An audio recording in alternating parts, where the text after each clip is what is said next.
Saudara-saudara, salah satu pertanyaan yang saya rasakan pada kita, saya itu sangat tertarik memahami hidup, saudara. Saya belajar banyak dari filosofinya Salomo yang mengatakan begini, aku itu memutuskan untuk menyelidiki segala sesuatu yang terjadi di bawah matahari tanpa mengatur siang dan malam. Nah, itulah sebabnya dia ternyata dari pengamatan dia baik tentang hidup dia maupun lingkungan sekitar dia, orang-orang sekitar dia, akhirnya dia mencoba merumuskan berbagai peristiwa itu ternyata semua ada tujuannya, ada maknanya. Tidak ada sesuatu yang terjadi kebetulan. Bahkan kalau saudara, saya pernah sampaikan firman Tuhan di tempat ini juga, di Pengkhotbah 1 ayat 2 dikatakan, saya ingin menguji kesenangan, menguji kegirangan. Jadi sampai sepertinya dia untuk menguji hidup ini apa sih sebenarnya. Yang disebut dengan kegembiraan itu apa sih, kegirangan itu apa sih? Kebetulan. Bahkan dia katakan, saya memilih ke rumah duka daripada ke rumah pesta. Jadi kadang-kadang kalau saudara baca kitab Pengkhotbah itu ada banyak hal yang sulit kita pahami. Tapi itulah hidup, saudara. Memang hidup tidak mudah untuk dipahami. Nah, salah satu yang hari ini saya ingin adalah kita coba belajar apa yang dikatakan Salomo untuk segala sesuatu itu ada masanya.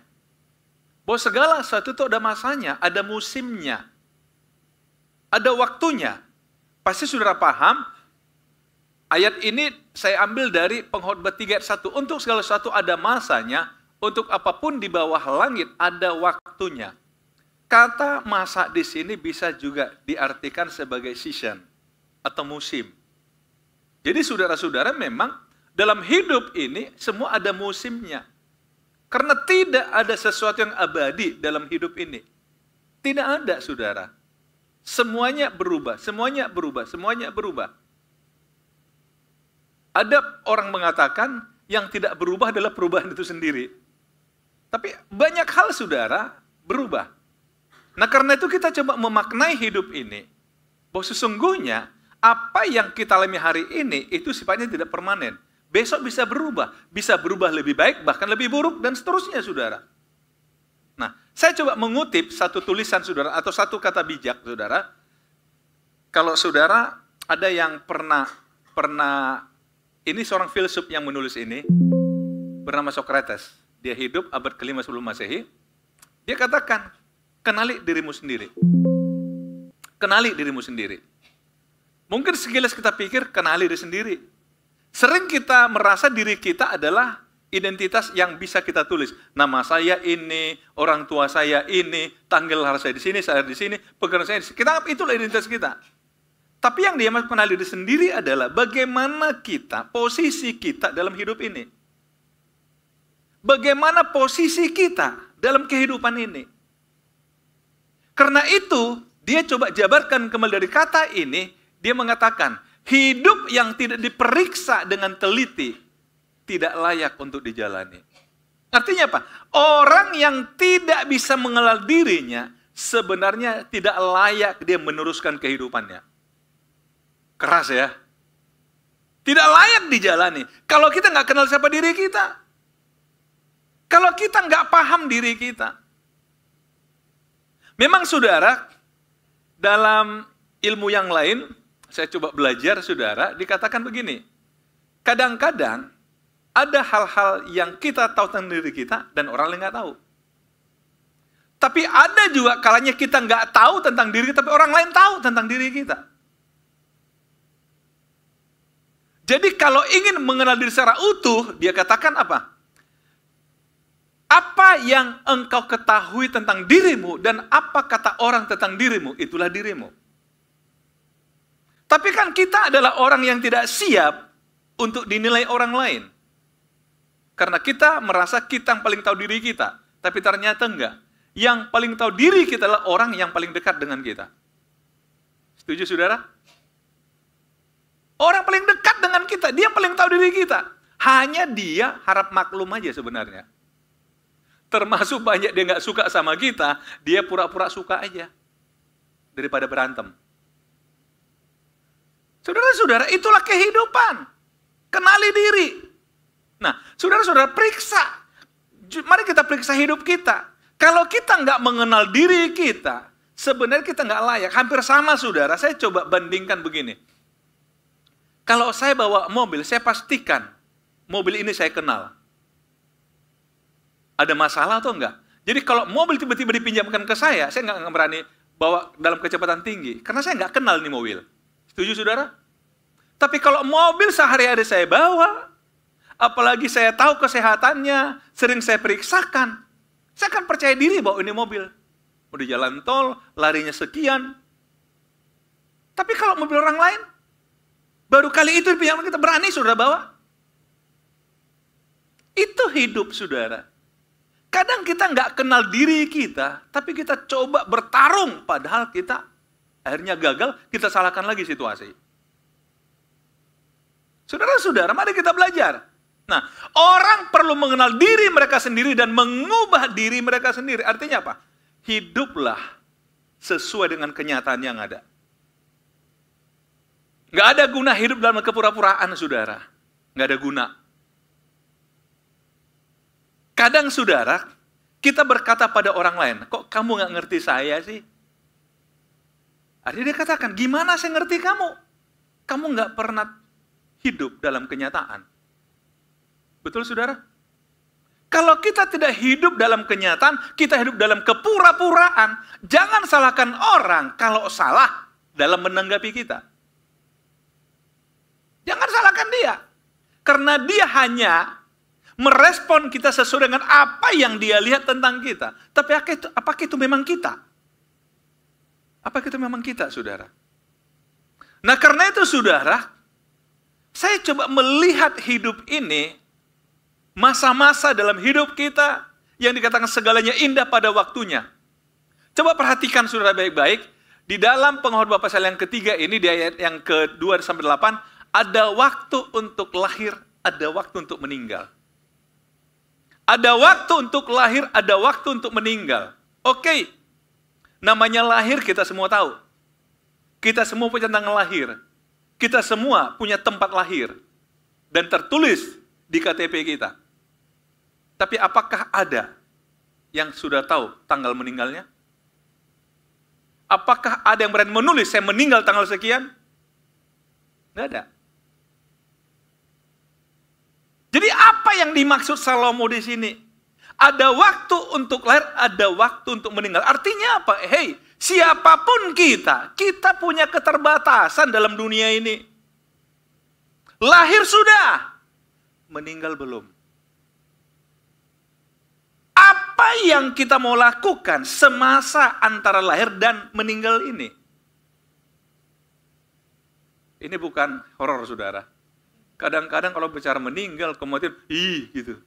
Enggak.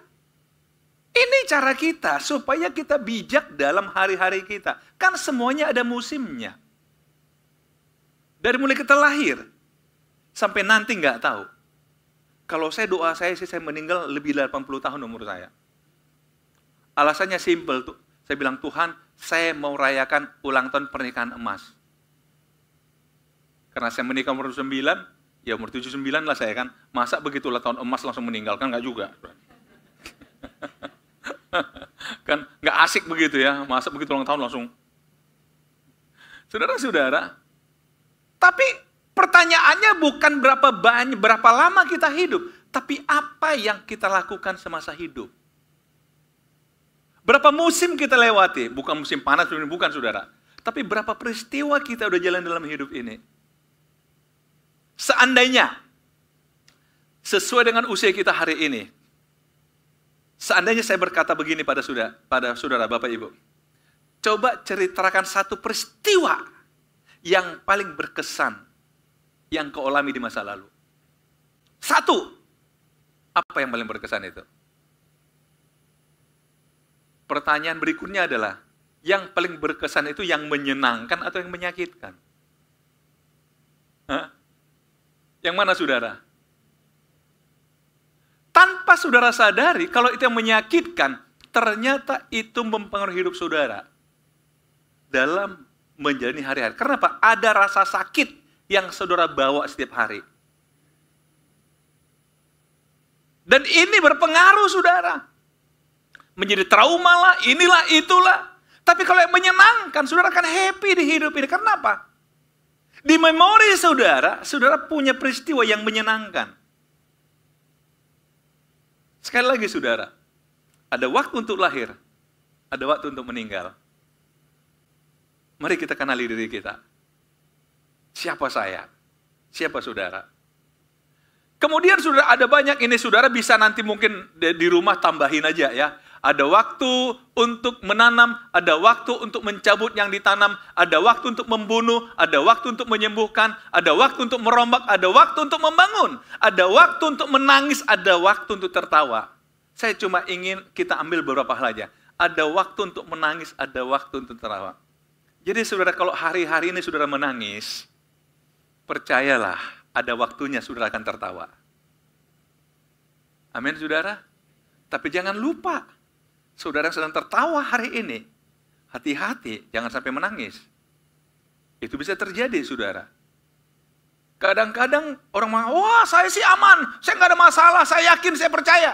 Tahu-tahu, tadi saya ngobrol sama Pak Gultom tadi. Dia bilang, saya pagi ketemu teman, lagi belanja. Atau malamnya dipanggil Tuhan. Siapa yang tahu? Itulah hidup, saudara. Semua ada waktunya. Nggak nakut-nakuti, saudara. Cuma mengingatkan. Amin, saudara. Jadi, saudara-saudara, ada waktu untuk menangis, tapi ada waktunya untuk tertawa. Jangan saudara menyimpulkan dulu, berarti hidup saya ini memang ditakdirkan untuk susah. Enggak. Tuhan tidak pernah merencanakan kesusahan. Nah, apalagi ada waktu untuk meratap, ada waktu untuk menari, ada waktu untuk membuang batu, ada waktu untuk mengumpulkan batu, ada waktu untuk memeluk, ada waktu untuk menahan diri dari memeluk. Artinya apa? Ada waktu bisa kita ketemu, tapi ada waktunya, aduh aku kangen sama kamu, tapi maaf, apa daya tangan tak sampai. Saudara-saudara, artinya dia jauh, kita kangen banget, mau nyai lagi dia kembalilah, kan kira-kira gitu kan. Datang kayak dia pulang kampung, masa nggak ingat orang tua sih?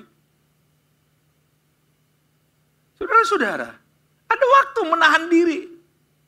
Pengen meluk, tapi kok nggak bisa ya? Ada waktu. Ada waktu untuk mencari, ada waktu untuk membiarkan rugi. Nah ini juga saudara hati-hati loh. Kok waktu membiarkan rugi, kadang-kadang orang dagang harus rela rugi. Bukan sengaja rugi, tapi situasi membuat harus rugi. Gimana saudara? Nggak siap ya? Dagang sih maunya sih jangan ruginya lah. Ada waktu untuk mencari, atau ke rugi. Maunya ada waktu mencari, ada waktu untung. Kan gitu kan? Loh, wajar dong. Tapi ada waktunya. Kadang-kadang terkesan kita rugi. Masih ingat saudara kisah Confucius dengan muridnya? Ingat kan?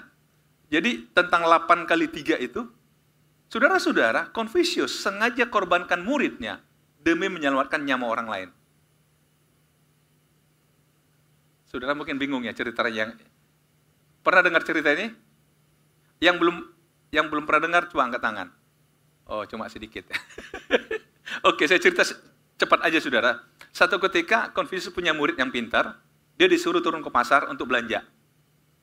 Nah, sampai di pasar dia lihat ada perdebatan antara penjual dan pembeli. Begitu dekati dia kaget, ternyata perdebatan 8 kali 3 berapa? Si pembeli mengatakan 8 kali 3, 23. Si penjual mengatakan 24. Akhirnya ketika murid Confucius datang, otomatis dia mengatakan 24. Akhirnya pertengkaran beralih dari si pembeli ke penjual menjadi pembeli kepada dia. Mereka bersih tegang, akhirnya mereka kata, oke, kita pergi ke guru, ke atas gunung sana. Sambil berjalan mereka berdebat. Si murid Confucius karena begitu yakin dia akan menang. Yang pertama karena gurunya orang pintar, yang kedua dia murid. Pasti dia dibela dia. Dia kata, kalau seandainya guru mengatakan 24, kamu kasih apa sama saya? Sorry, terbalik. Si apa ini katakan pada muridnya, kalau nanti guru kata 23, kamu kasih sama saya. Dia bilang, harta saya yang ada sama saya silahkan kamu ambil. Kamu kasih apa? Nyawa saya ambil. Lebih nekat, saudara. Singkat cerita sampai pada guru mereka ceritakan, gurunya katakan apa? Menurut saya 8 kali 3 sama dengan 23. Kaget. Akhirnya ini si pembeli pulang dengan suara, udah aku bilang, lu nggak mau dibilangin, 23 tahu. Waduh, diejek lagi. Dia pulang bawa harta. Tapi ini si murid kan bingung. Dia cuma punya kesimpulan satu, guruku sudah pikun. Akhirnya dia pikir, ngapain aku terus di sini berguru? Dia pamit pulang sore hari, gurunya kasih pesan. Kalau kamu nanti, siapa tahu kalau di tengah jalan ada hujan lebat, jangan berteduh bawah pohon. Yang kedua, semarah apapun kamu, jangan pernah membunuh orang. Dia pulang, nggak peduli. Baru setengah jam jalan, tiba-tiba hujan lebat. Dia ke bawah pohon berteduh, dia ingat gurunya bilang, jangan berteduh bawah pohon. Akhirnya dia pergi menyingkir. Baru dia menyingkir beberapa langkah, tempat dia berdiri sebelumnya jatuh dahan pohon. Kok guru tahu saya mau ditimpa dahan pohon sehingga saya suruh menyingkir? Dia pikir lagi, dahan pohon mau jatuh dia tahu. 8 kali 3 dia lupa. Sampai di rumah dia sudah malam, saudara, gelap rumahnya dia. Zaman dulu, akhirnya dia lihat bayang-bayang tempat itu, loh kok ada 2 bayangan orang. Dia pikir berarti selama saya pergi berguru istri saya selingkuh. Dicabut pedangnya, dia membunuh itu 2-2. Tapi tiba-tiba udah kepikiran, guruku katakan, semarah apapun kamu jangan bunuh orang. Disarungkan kembali pedangnya, dia nyalain lampu, ternyata istrinya tidur sama adik perempuannya. Dia bilang, aduh, semalaman gak bisa tidur dia. Kenapa 8 kali 3 guruku lupa? Tapi dia tahu aku membunuh orang. Dia tahu ada dahan mau timpa saya. Semalaman gak bisa tidur, pagi-pagi dia pergi lagi. Naik ke gunung, tempat gurunya. Gurunya datang, kamu datang kembali? Iya guru. Saya tahu kamu kecewa dengan saya, kata guru. Saya tahu. Kenapa? Kamu balik lagi. Akhirnya dia bilang begini, guru, saya pengen tahu aja, dari mana guru tahu saya mau ketimpa dahan pohon? Memang kenapa? Dia cerita. Oh iya, waktu kamu mau pergi itu karena kamu marah, hujan, awan sudah mendung, langit sudah mendung. Kalau hujan turun kan dahan-dahan kering kan pasti jatuh. Memang kenapa? Saya mau ketimpa. Oh itu. Yang kedua, kenapa guru tahu saya mau bunuh orang? Loh kenapa memang? Saya mau bunuh istri saya. Loh kenapa? Saya lihat gini-gini. Gurunya katakan begini, saya kira kamu justru kejar lawan kamu karena kamu bawa pedang. Nah salah dia kan prediksi kan. Gini, mungkin kemarin kamu marah sama saya ya. Sampai kapanpun 8 kali 3 tetap 24. Nggak akan pernah berubah. Tapi persoalannya adalah, kalau saya bilang 24, orang kehilangan leher. Kalau 23, kamu hanya kehilangan harta. Paham saudara? Jadi kadang-kadang ada untungnya rugi. Enak nggak kalimatnya ini? Kadang-kadang ada untungnya rugi. Tolong renungkan sendiri. Artinya gini saudara, hidup ini kan bukan hanya jangka pendek, kan jangka panjang. Saya lebih memilih rugi hari ini, tapi jangka panjangnya saya berhasil. Amin saudara. Nah, kemudian ada waktu untuk menyimpan, ada waktu untuk membuang. Ada waktu menyimpan, ada waktu membuang, saudara. Kemudian ada waktu untuk merobek, ada waktu untuk menjahit, ada waktu untuk berdiam diri, ada waktu untuk berbicara. Ya, tolong, ibu-ibu. Saya cuma bilang ibu-ibu kok pada ketawa sih. Ada waktu untuk mengasihi, ada waktu untuk membenci, ada waktu untuk perang, ada waktu untuk damai. Nah inilah masa-masa di hidup kita. Saudara bisa juga mungkin menambahkan ada waktu untuk ini, ada waktu untuk ini, ada waktu untuk ini, ada waktu untuk ini. Itulah hidup. Terlalu banyak hal yang perlu dipelajari dari hidup ini. Betul saudara? Pertanyaan cuma satu. Bagaimana kita menempatkan diri kita pada situasi yang ada? Bagaimana? Ada 3 hal saudara yang kita mau belajar dari masa-masa tadi itu. Pelajaran pertama dari masa tadi itu, apakah untung pekerja dari yang dikerjakannya dengan berjerih payah? Aku telah melihat pekerjaan yang diberikan Allah kepada anak-anak manusia untuk melelahkan dirinya. Yang pertama, bekerja itu melelahkan diri, saudara. Kerja itu capek. Karena itulah kadang-kadang orang malas nggak mau kerja. Karena bilang, ngapain kerja? Capek. Kojo sibuk, nggak kojo matus. Kan bagus kojo tak kojo semua matus. Itu guyonan zaman dulu, saudara. Nggak banyak paham, nggak apa-apa. Karena kerja itu capek. Orang memilih, untuk apa kerja? Untuk apa kerja? Karena kerja itu melelahkan. Itu yang pertama, saudara. Jadi kalau saudara nggak mau lelah, ya jangan kerja. Tapi kalau mau kerja, ya siaplah capek. Jadi kalau capek kerja, itu wajar, saudara. Tapi kalau kerja nggak capek-capek, pasti ada masalah. Saudara-saudara, sejak di Taman Eden, ketika Adam berdosa, di sana Tuhan sudah katakan, dengan berpeluh engkau akan mencari makanmu. Dengan berkeringat, dengan capek, engkau akan cari makan. Jadi kalau saudara capek cari kerja, itu normal, saudara. Kalau saudara nggak mau capek, tapi mau dapat uang, itu saya nggak tahu caranya. Tapi itulah hidup, saudara. Semua ada risiko. Kerja apapun ada risiko, saudara. Betul? Kerja apapun. Kemudian pelajaran yang kedua yang kita dapat apa? Ia membuat segala sesuatu indah pada waktunya. Ia membuat segala sesuatu indah pada waktunya. Mungkin saudara berkata, di mana indahnya kok hidup dalam penderitaan? Oke, saya ambil satu contoh dalam kitab ya. Coba. Yusuf, saya ambil contoh yang populer aja. Yusuf. Waktu di rumah orang tuanya, wah dia senang banget. Tiba-tiba, abang-abangnya karena cemburu, maka dia dimasukkan di sumur. Betul, saudara? Waktu di sumur dia, enak nggak tuh? Nggak enak. Akhirnya diangkat. Dibuang ke Mesir, dijual sebagai budak. Dia kerja di rumah Potifar sebagai budak. Nggak enak. Tapi dia tidak mau dikendalikan oleh perasaannya. Alkitab mengatakan di sana dia bekerja sebaik-baiknya. Capek, iya. Sampai pada akhirnya Alkitab mencatat, karena Tuhan menyertai Yusuf, Tuhan membuat dia berhasil dalam segala yang dikerjakannya. Sampai majikannya yang beda bangsa, beda keyakinan, mengatakan pada Yusuf, Yusuf, semua kekayaanku dalam kendalimu ya. Bayangkan, saudara. Ketika di puncak karir, apa terjadi? Difitnah, masuk penjara. Mulai dari awal lagi. Nggak enak. Musimnya berganti lagi. Menangis lagi. Tapi dia nggak mau dikendalikan oleh situasi itu. Dia tahu diri.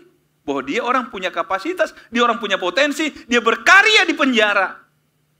Akhirnya Pak Saudara, kepala penjara katakan, Yusuf, semuanya tahanan ini dalam kendalimu. Naik lagi dia. Dari sanalah dia, singkat cerita, dilirik oleh raja, langsung naik jadi orang kedua. Saudara lihat, indah pada waktunya. Indah pada waktunya. Jadi jangan pada berpikir, wah saya lagi di bawah ini. Nggak enak banget. Ya saudara, harus tahu Tuhan akan semua indah pada waktunya. Bahkan ia memberikan kekekalan dalam hati mereka. Tapi manusia tidak dapat menyelami pekerjaan dilakukan Allah dari awal sampai akhir. Kita nggak paham pekerjaan Allah. Tapi saudara, kita harus sama-sama berkata, aku percaya ada Tuhan yang mengendalikan hidupku. Amin, saudara. Yang ketiga, aku tahu bahwa segala sesuatu yang dilakukan Allah akan tetap ada untuk selamanya. Itu tak dapat ditambah dan tak dapat dikurangi. Allah berbuat demikian supaya apa? Manusia takut akan Dia. Artinya apa? Dalam masa apapun dalam hidup kita, tetaplah takut akan Dia. Karena bukan kita pegang kendali atas hidup kita. Kita hanya berupaya. Kita hanya berupaya. Tapi Tuhan yang akan menentukan. Saudara, salah satu kalimat yang seringkali menjebak dalam kehidupan sehari adalah semua orang kan sama. Semua orang kan sama. Apa artinya semua orang sama? Ya, mungkin sama-sama dilahirkan, sama-sama ini. Tapi yang membuat orang berbeda itu apa? Kerja keras. Betul, saudara, kadang-kadang kita cemburu dengan orang. Kenapa dia berhasil? Kenapa aku? Kan kita sama-sama. Yang buat kita beda dengan dia adalah kita bekerja tapi dia enggak. Kayak tadi itu. Kita berani bekerja sampai capek dengan segala risiko. Tapi ada orang pengen santai-santai. Apakah jadi sama? Enggak. Amin, saudara? Oleh karena itu, saudara, yuk, dalam segala musim di hidup kita, mari kita tetap percaya, ada Tuhan bersama dengan kita. Tuhan Yesus memberkati.